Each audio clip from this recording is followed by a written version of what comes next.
Well, for those of you who've been following That Guy with the Glasses, their third year anniversary movie, crossover extravaganza entitled Suburban Nights, has finally concluded after 7 parts, and it was a well done, well put together movie that certainly shows that the team at That Guy with the Glasses have progressed in their craft quite a bit. The first year was really just a mashup with poor cinematography, jokes that only people that watch the site a lot would get, and most of the humor was just seeing random people that you saw on the site meet in person. The second year actually was a film. I forget the runtime, but it was about a full length feature film length. And lo and behold, it was an improvement, but it still had its flaws. It was mostly in jokes. A lot of the humor was still based on context to the rest of the site. And while Suburban Nights, of course, still has that, and you would expect it to be that, that is basically its purpose, it's more of a genuine plot this time. Other than Kickassia, you could say was more, the jokes were just, what if That Guy with the Glasses had its own country? It would destroy itself, but people would do different things. This is what this person would do. This is what this person would do. And that's kind of where the humor was. This is more of an actual plot, shall I say. And a lot of the humor, although there's certainly callback references to things that people have done in their videos, characters that we've seen in their videos, like is the black hole, come back and have their own jokes, which any fan of the site will love. A lot of the humor actually is genuine to what is going on to the movie. It's either contextual to what is happening just in the movie, or is just plain silly, makes general jokes, in addition to their more internal stuff, which, let's face it, just about everyone who watches this little get-together film is going to be fans of the website. But this is when I could actually see sitting someone who isn't familiar with the site and having them watch it, and they'll still enjoy it somewhat, especially if they like some humor, if they've seen, I don't know about just any comedy, but you could probably tell if a person would actually like this, even if they have not really watched the website before. And that's great. It's a great improvement. Not only great in that respect, but they have really stepped up their technical prowess, the people at That Guy with the Glasses. And that comes with this being the third year that they've been in operation. They've had 3 years of making films. So they now have that cinematography down. They have, well, better equipment since they're now making decent money doing this. They can afford decent quality cameras, decent quality editing and sound equipment, decent quality After Effects, and experience in using that stuff too.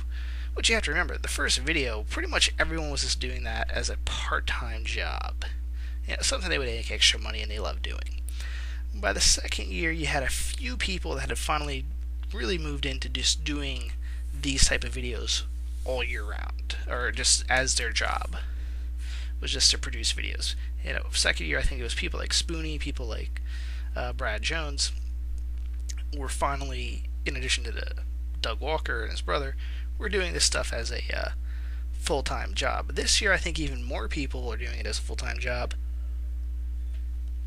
And the people that had previously been doing it as a full-time job now have been doing these videos for now a full year. So they also have their experience underneath. And I think you've seen Doug Walker here. He did a really good job at writing the script. Doug and Rob. Although I am perplexed by... not perplexed, I think I understand why, but why certain characters got more screen time, more plot development, more arc development than others. I think to some degree, Doug decided to try to consciously decided to try to bring forward some of the B-list people on the site who are all generally good, generally funny, and decided to bring them front and center in order to get them some exposure. So you saw people like Phalis get an interesting over-the-top character. You saw Film Brain and Luke Macchia, who's kind of the new up-and-comer, but he basically does. I might get into Luke later. But you see these two brought front and center. A couple of their Obscura Slupa, who's another new person to the site who's getting a lot of attention. You see people like Spoonie, Angry Joe, Linkara, even Brad Jones. Take a step back. Brad Jones, especially, despite being one of the most popular people on the site, he has very little actually. He's almost like a second tier character in this film. Kickassia, he had basically an entire episode. This one, he's basically a second. Although I love that he's the only one that really kind of breaks with everyone else. Everyone else dresses up as a token-esque fantasy character, and he's kind of takes up fantasy, quest-based. Indiana Jones, you betrayed Shiva. He does the voice better than I do, but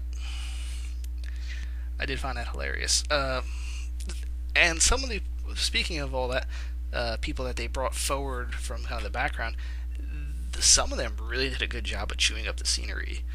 Phaelus is always Phaelus. I think he knows he's the anti-actor, where he points out the ridiculousness of stuff, and he purposely gave a bad overreaction as the rock biter is being completely insane. But Juario there really decided to chew up the scenery as the Goblin King, David Bowie Goblin King. I mean, he really decided to just go full force with that character, and I'm not sure if he consulted much about those deals with that character with Doug Walker, or just Doug kind of knew that Juario could pull that much scene chewing. But he played a big role in this one, much bigger than his previous ones, where he's kind of just showed up. Even Kickassia's second here. This one he was really forward. Even Nostalgia Crick was kind of background. She did the Arwen montage thing that was funny when they actually show what she was actually doing. Normally they flash the light and they show like the random shots of her moving across the screen. And it shows what she's actually doing. She's just walking around people whispering random gibberish. But I think even the reason I say they kind of purposely did that is Linkara at the very end, like very end, basically says like, oh, I didn't even get a story arc. So they let him sing. They even brought Bargo. Bargo is like the key to this one as Mati. I mean, he kind of ended the fight in the first one by power of heart, and by power of heart I mean shooting death rays all over the place and picking up a deadly weapon. But yeah, Mati became front and center. He's really the key character in the entire film. Spoiler alert-ish. Although I think by the end, by the seventh part, I actually was predicting he'd show up and plead the key to ending the fight. For those of you, I'm pretty sure everyone listening to this review has actually seen the film on the website, and you're looking to see this review, see what other people thought on it. And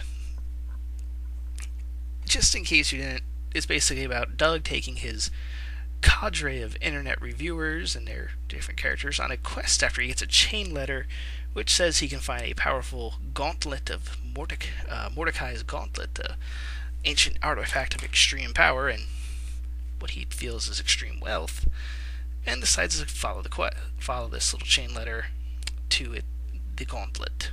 That didn't come off sounding very good, but lo and behold, in order to reach the gauntlet, you have to partake in basically a LARPing game. So you have to dress up as characters and overcome the various obstacles, including the cloaks, an ancient talking voice, a witch, a cameo from the past, and other things. No, I'm forgetting something. But they have to get all this while the evil sorcerer Mordecai decides he wants his gauntlet back and hates technology and secretly follows them. Why he couldn't just follow his own chain letter, it's perplexing, but hey. Other than that, they do kind of hinted at what the fourth one's going to be. They do at the end talk about finding the Necronomicon. And I would not be surprised if they take that Necronomicon reference and the whole Book of the Dead and Raising the Dead into doing it as the fourth year a zombie movie. Because that sounds perfect for that guy with the glasses. How many people on that site have reviewed a zombie-based video game or a zombie movie before? And if they haven't, you know just about everybody on that series of sites loves zombie movies. I guarantee you all of them have George A. Romero's Night of the Living Dead, Dawn of the Dead, Day of the Dead, Land of the Dead. Hell, they probably regrettably own Diary of the Dead.